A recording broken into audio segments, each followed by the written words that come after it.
Hare Krishna, Hare Krishna, Krishna Krishna. Srila പ്രഭുപാദിന്റെ ശിഷ്യനായിട്ടുള്ള സിദ്ധാന്ത പ്രഭു എഴുതിയ പുസ്തകത്തിൽ നിന്ന് വായിച്ചതാണ്. പ്രഭു മെമ്മറീസ് എന്ന് പറഞ്ഞൊരു പുസ്തകം, memories anecdote of a modern saint എന്ന് പറഞ്ഞൊരു പുസ്തകം. അതിൽ മുതിർന്ന ശിഷ്യന്മാരും പ്രഭുപാദും തമ്മിലുള്ള ബന്ധമാണ് പറയുന്നത്. ചെറിയ ചെറിയ കാര്യങ്ങളിലൂടെ പ്രഭുപാദ് ആഴത്തിലുള്ള തത്വങ്ങൾ പറഞ്ഞു തരാറുണ്ട്. ചെറിയ ഇൻസ്റ്റന്റ് ആയിരിക്കും, പക്ഷെ അതിൽ നിന്ന് നല്ല തത്വങ്ങൾ കിട്ടും.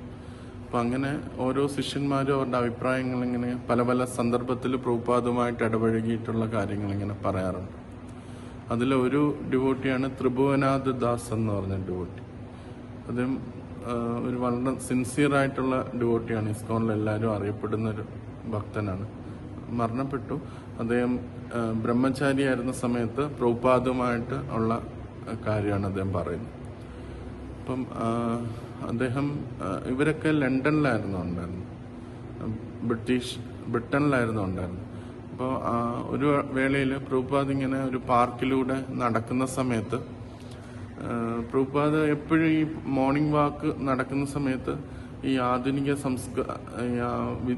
സംസ്കാരത്തെക്കുറിച്ചും ഒക്കെ ഇങ്ങനെ ക്രിട്ടിസൈസ് ചെയ്യാറുണ്ട്. അപ്പോൾ ഇങ്ങനെ ഒരുപാട് ആൾക്കാർ ഇങ്ങനെ കിടക്കുന്നു, പാർക്കിൽ കിടക്കുന്നു. ചിലര് സ്ലീപ്പിംഗ് ബാഗ് എന്ന് പറഞ്ഞൊരു സംഭവമാണ്, അതിനകത്താണ് ചിലർ കിടക്കുന്നത്. അവിടെ ഭയങ്കര തണുപ്പ് ഏരിയ ആയതുകൊണ്ട് ആ ബാഗിനകത്തേക്ക് പൊതുസ്ഥലത്ത് കിടക്കുമ്പോൾ ബാഗിനകത്തേക്ക് കിടക്കാനായിട്ട് പറ്റത്തുള്ളൂ. അപ്പം അങ്ങനെ ഒരു ബാഗിൽ കുറേ ആൾക്കാർ, വീടൊന്നും ഇല്ലാത്ത ആൾക്കാർ തെരുവിലും പാർക്കിലും ഒക്കെ ആയിട്ട് ഇങ്ങനെ സ്ലീപ്പിംഗ് ബാഗിൽ കിടക്കുന്നു. അപ്പോൾ പ്രഭുപാദ് അത് കണ്ടിട്ട് പറയാണ്, ഇത്രയും ഭൗതികപരമായിട്ട് പണം ഇത്രയൊക്കെ ഉള്ള ഒരു രാജ്യത്ത് ജനിച്ചിട്ട് പോലും ഇങ്ങനെയുള്ള ആൾക്കാർക്ക് തെരുവിൽ കിടക്കേണ്ടതായിട്ട് വരുന്നു. അപ്പം എന്നിട്ട് പ്രഭുപാദ് പറയാണ്, നമുക്ക് നമ്മുടെ കർമ്മം ഇങ്ങനെയാണെങ്കിൽ നമ്മൾ എത്ര സൗകര്യമുള്ള സ്ഥലത്ത് ജനിച്ചാലും നമ്മൾ അതിൻ്റെ കർമ്മം നമ്മൾ അനുഭവിക്കേണ്ടി വരും എന്നുള്ളൊരു കാര്യം പ്രഭുപാദ് അവിടെ പറയാം. അപ്പം ഇങ്ങനെ പിന്നെ അവരിങ്ങനെ മുന്നോട്ട് പോയിക്കൊണ്ടിരിക്കുമ്പം ഒരു ഡിവോട്ടി ചോദിച്ചു, എങ്ങനെ ആത്മീയപരമായിട്ട് പുരോഗമിക്കാം എന്നുള്ള കാര്യം ചോദിച്ചു.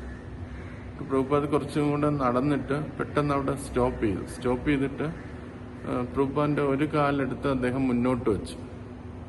കാല് മുന്നോട്ട് വെച്ചിട്ട്, ഇപ്പം ഈ കാല് ഞാൻ മുന്നോട്ട് വെച്ചു, എന്നിട്ട് അതിനെ ഞാൻ അവിടെ ഉറപ്പിച്ചിട്ടാണ് ഞാൻ അടുത്ത കാലെടുത്ത് മുന്നോട്ട് വയ്ക്കുന്നതെന്ന് ഇങ്ങനെ പ്രഭുപാദ് പറഞ്ഞു.